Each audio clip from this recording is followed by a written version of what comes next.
Mais Claire-Sophie, pourquoi cette personne est sortie de ma vie? Pourquoi cette relation a été cassée? Pourquoi tout le monde sort de ma vie en ce moment? Bonjour à tous, je suis Claire-Sophie, votre coach et fondatrice d'Osana au service de votre transformation. Et si le départ d'une personne de votre vie, et si une rupture amicale, sentimentale, était finalement une bonne chose? Parce que cette personne, si elle est partie de votre vie, c'est que quelque part, inconsciemment, vous l'avez décidé. Sur le plan subtil, vous avez orchestré ce départ, cette rupture, parce que souvent les énergies, les ondes, les priorités, les fréquences de cette personne qui est partie et les vôtres ne sont plus les mêmes. Il y a un désaccord. Alors souvent c'est inconscient, ça aussi. Il y a un décalage. Il y a une trop grande différence qui fait que, eh bien, on ne peut plus supporter les fréquences de l'autre. Et ce n'est pas péjoratif que de dire ça, c'est un état de fait, c'est un constat. Voilà, tu n'as pas les mêmes priorités, tu es parti ou je suis parti, parce que ça peut venir de moi, l'initiative peut être prise par moi, je décide de rompre cette relation, d'inciser avec le passé. Donc avec finalement une partie de moi qui n'est plus, qui n'a plus lieu d'être aujourd'hui.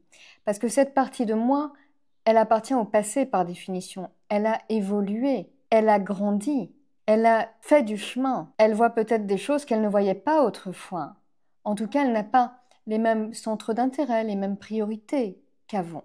C'est ça qu'il faut comprendre. Donc c'est tout naturel que de voir certaines personnes partir de notre vie, comme si un chapitre se refermait, pour laisser place à un nouveau chapitre, à une nouvelle page. Et si cette personne part, la question qu'il faut se poser, c'est: que m'a-t-elle permis de faire, de comprendre? En quoi m'a-t-elle permis de grandir?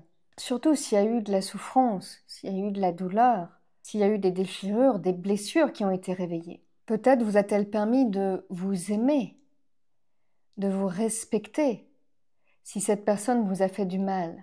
Si c'est peut-être ce que vous appelez, alors je n'aime pas la formule, un pervers narcissique. Alors je préfère dire une personne avec des caractéristiques de la perversion narcissique, pour être moins catégorique, moins péremptoire, moins réductrice. Qui a laissé entrer cette personne? C'est vous. Qui a la responsabilité de rester avec cette personne? C'est vous. Mais avec Sophie, les choses ne sont pas aussi simples, il y a tout un mécanisme d'emprise, de soumission. D'accord. Je ne dis pas que les choses sont simples. J'essaye de vous mettre face à vos limites, à vos responsabilités. Bien sûr que les choses sont douloureuses, bien sûr que les choses sont pas faciles. Bien sûr qu'il y a de la souffrance, des deux côtés. Bien sûr que la vie, c'est pas blanc ou noir. C'est blanc et c'est noir. La vie est teintée de gris. La vie est nuance. Le pervers narcissique a lui-même été victime, très souvent, durant son enfance.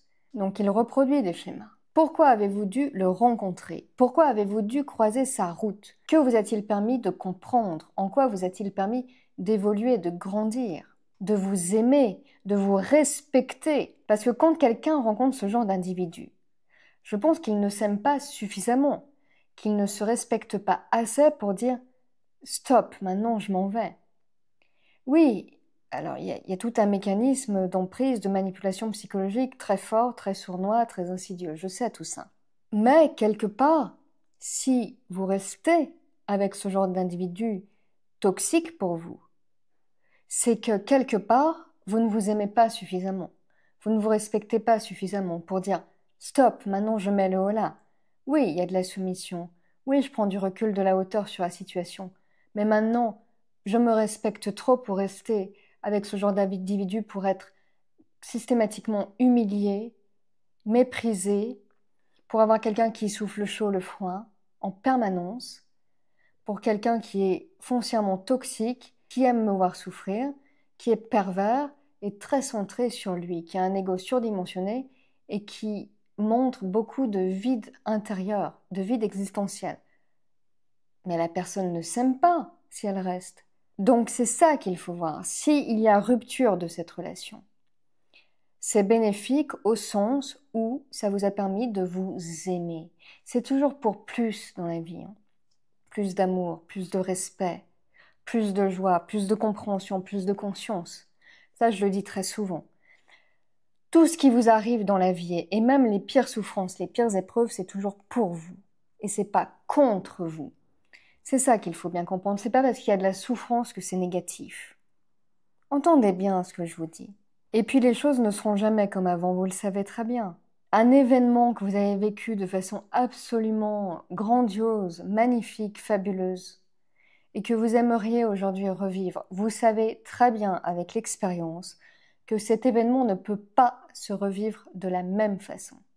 Alors il pourra se revivre, mais tout à fait d'une autre façon, avec moins de goût, moins de saveur, avec moins de délices. Ça sera différent dans l'ambiance, dans les personnes, dans les personnalités.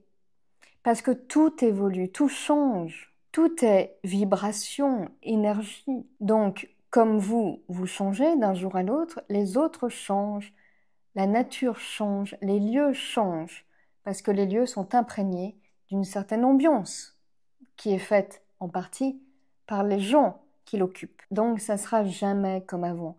Et il serait vain de vouloir retrouver l'amour d'autrefois, les papillons d'autrefois, la magie d'autrefois, le lien amical très fort d'autrefois. Parce que ça, c'est du passé et vous n'êtes plus cette personne non plus. Quand bien même vous mettriez tous les efforts, toute votre énergie pour revivre à la perfection et à l'exactitude ce moment, mais ce serait impossible tout simplement parce que vous avez évolué, vous avez changé vous aussi. Vous n'avez plus les mêmes aspirations, vous n'avez plus la même vision. Donc vous vivez avec le regard que vous avez maintenant à votre âge. Rien ne sert de dire avant c'était mieux, avant c'était plus léger, avant il y avait plus de respect, mais avant c'est fini. Avant c'est fini. Tout fonctionne par cycle. N'essayez pas de recoller les morceaux, ça ne sert à rien. Ce qui est fait est fait. Ce qui est vécu est vécu. Votre vie d'avant n'est pas votre vie de demain. Maintenant, c'est à vous à écrire le chapitre. Ce qui s'est passé avant n'a plus aucune importance. Avant ne reviendra pas plus jamais. Maintenant, concentrez-vous sur ce que vous avez à faire pour construire votre futur, dès maintenant. Et si vous ne savez pas comment faire ni par où commencer, je vous invite à découvrir le programme Introspection, le guide pour devenir votre propre coach, condensé, interactif, concret, sans blabla, sans chichi, qui va droit au but et qui vous permet justement d'enclencher votre transformation, de provoquer le déclic pour vraiment souffler, être vous-même, devenir celui ou celle que vous avez toujours été, en plongeant en vous et en ayant toutes les pistes, toutes les clés pour vivre une vie à la hauteur de vos attentes et à la hauteur de ce pour quoi vous êtes fait.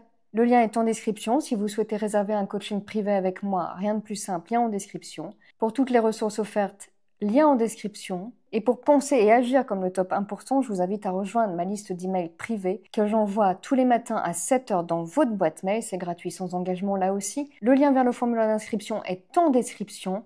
Et je vous dis à très bientôt.